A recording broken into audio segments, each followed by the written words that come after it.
किसी एक गांव में एक ब्राह्मण रहा करते थे। ये एक बहुत करामाती मंत्र जानते थे।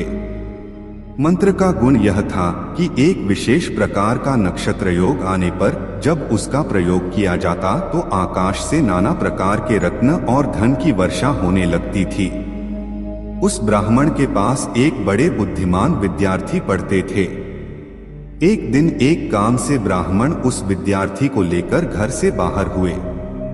कुछ दूर जाने पर वे एक घने जंगल में आ पड़े। इस जंगल में 500 डाकू रहते थे। राहियों के आते ही उनका मालसबाब लूल लेते उस ब्राह्मण और विद्यार्थी की भी यही दशा हुई। डाकुओं ने उन्हें बांध लिया। राहगीरों के पास सदा रुपया पैसा नहीं रहा करता था, फिर भी डाकू उनको नहीं छोड़ते थे। वे एक को बांधकर दूसरे से कहते कि जाओ, यदि हो सके तो रुपए ले आकर इसे छुड़ा ले जाओ। यदि बाप बेटे को कभी पकड़ पाते तो लड़के को बांधकर रख लेते और बाप रुपया ले आने को भेजते। यदि मां बेटी को पकड़ते तो बेटी को रखकर मां को रुपया ले आने को कहते।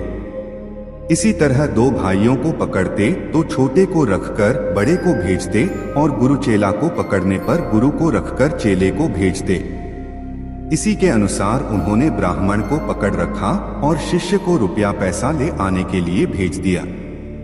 जाते समय शिष्य ने गुरु को नमस्कार करके कहा, मैं 2-1 दिन के भीतर ही लौटूंगा, आप डरिएगा मत।